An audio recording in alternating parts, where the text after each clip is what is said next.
बियाली कावा सोसाइटी में सुबह के टाइम पे बहुत सारे लोग सोसाइटी के अंदर में खड़े होकर बातें कर रहे थे कि यार इतनी बदबू आ कहाँ से रही है। सब के सब एक दूसरे के घर के बारे में बात कर रहे थे कि तुम अपने पास के पड़ोस में देखो। लेकिन जब कुछ लोग अपोजिट में जाते हैं, उस सोसाइटी के अपोजिट में, तो एक 3 मंजिल का मकान होता है कि जस्ट उसके कॉर्नर पे जो एक रूम होता है, उस रूम से बास आ रही थी। बस क्या था, जो आसपास के लोग होते हैं उससे मकान मालिक को कॉल करने के बाद में उसे बुलाते हैं। जब वो मकान मालिक आते हैं तो ऑलरेडी वो बोलते हैं कि ये जो रूम है ना, एक मैं महालक्ष्मी नाम की लड़की को मैं इसे भाड़े पर दे रखा हूँ। फिर वो मकान मालिक उससे जो एग्रीमेंट कराए थे उस एग्रीमेंट पेपर को लेकर आते हैं और उस पर जो नंबर होता है उसे डायल करने के बाद में मालूम चलता है कि वो नंबर तो ऑलरेडी स्विच ऑफ है। लेकिन जो इमरजेंसी कॉन्टैक्ट नंबर होता है उसमें उस लड़की के माँ का नंबर होता है। उस लड़की के माँ का नंबर को कॉल लगाने के बाद में बोला जाता है कि आपकी जो बेटी यहाँ पे रहती थी उसके घर से कुछ बास भी आ रहा है और कॉल भी नहीं लग रहा है। उसके बाद में महालक्ष्मी की माँ, भाई और एक बहन बड़ी होती है, वो भी आ जाती है और आकर सब लोगों के साथ में उसके जो रूम होता है उसका ताला तोड़ा जाता है। और तोड़कर जब अंदर घुसा जाता है तो अलग अलग टाइप की बांस उसके अंदर आने लग जाती है, क्योंकि वहाँ पे छोटे छोटे खून के धब्बे पड़े हुए रहते हैं, कुछ मांस की तरह लोथरे पड़े हुए रहते हैं जिससे वो बदबू आ रही होती है। लेकिन अपोजिट एक उसके अंदर में एक फ्रिज होता है, जिस फ्रिज के पास में जाकर जब उसे ओपन करते हैं, जो ओपन करने वाला आदमी रहता है वो तो कुछ चीखता चिल्लाता नहीं है, लेकिन यहाँ पे महालक्ष्मी की माँ और बहन जब दोनों देखती है तो इतनी ज़ोर से चीख निकलती है और चिल्लाते हुए बाहर की तरफ भागती है।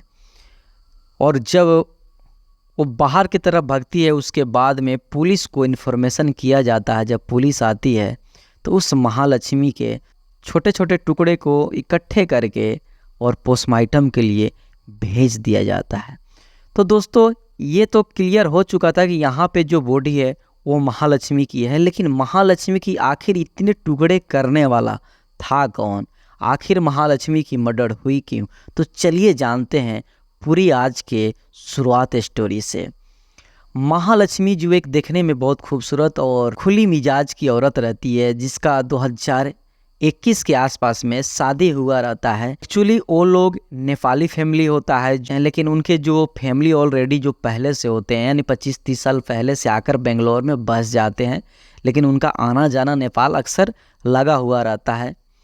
जब महालक्ष्मी की शादी हेमंत से होता है तो धीरे धीरे इनकी लाइफ अच्छी गुजरने लगती है। लेकिन कहते हैं ना कि जब अगर एक बच्चा हो जाए तो बहुत सारे सिचुएशन बिगड़ने लगता है। बस यहीं से महालक्ष्मी को एक बेटी होती है और महालक्ष्मी वहाँ के एक स्पोर्ट कंपनी में जाकर जॉब करने लग जाती है।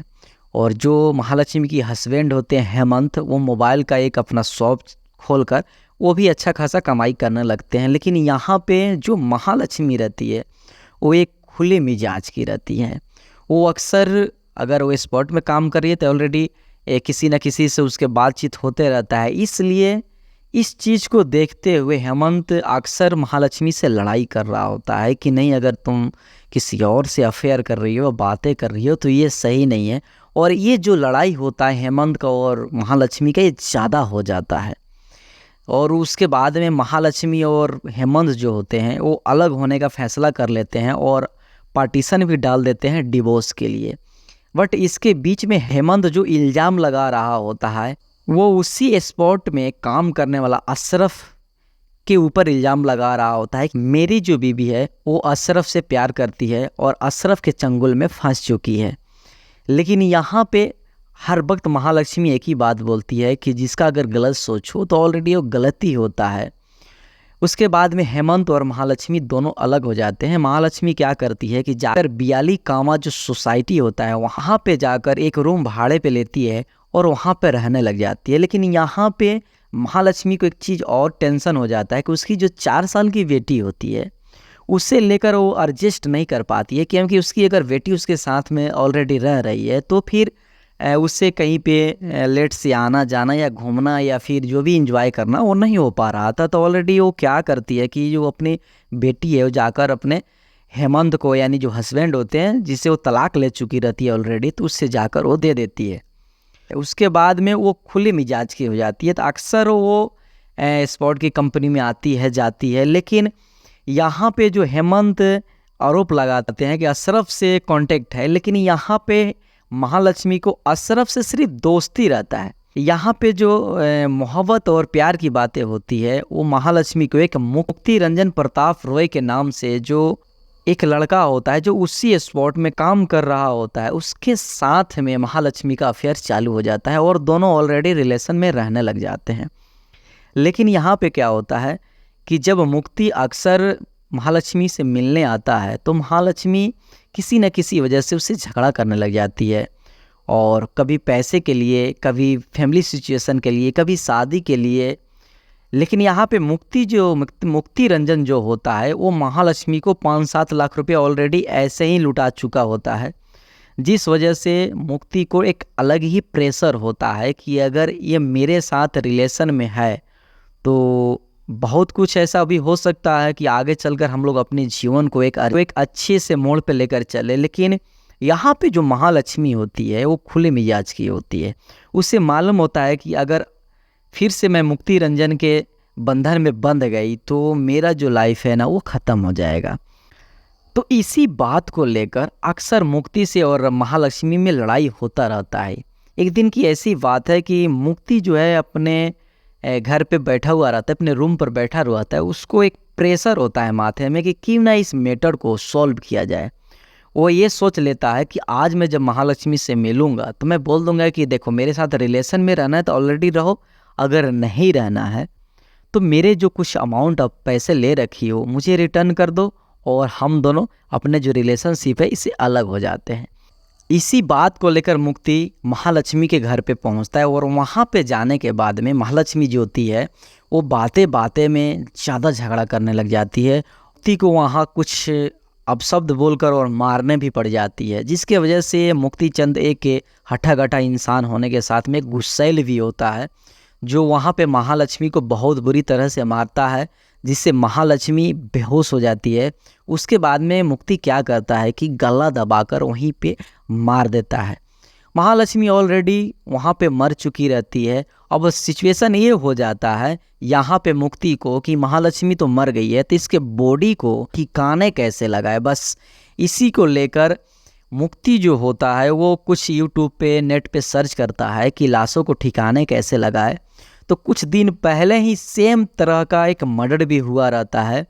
बस उसी तरह वो क्या करता है कि जाकर शॉप से चाकू लेकर आता है और महालक्ष्मी को छोटे छोटे टुकड़े कर कर के वहाँ पे एक फ्रीज होता है, उस फ्रीज में वो एडजस्ट कर देता है और ये दिमाग में सोच लेता है कि धीरे धीरे जो इसकी बॉडी है किसी छोटे छोटे जैसे कि बैग हुआ या सूटकेस हुआ उसमें डालकर हम ले जाकर कहीं ना कहीं ठिकाने लगा देंगे। बस इसी सोच में वो उस रूम को ताला लगाकर बाहर निकल जाता है, लेकिन वो फिर डर से उस रूम के अंदर जा नहीं पाता है। जब पुलिस आकर इस केस को स्टडी करती है तो उससे पहले वो हेमंत दास को कैप्चर करती है। उसके बाद में हेमंत दास ऑलरेडी बता देता है कि मेरा तो उससे कुछ दिन हो गया बात किया हुआ।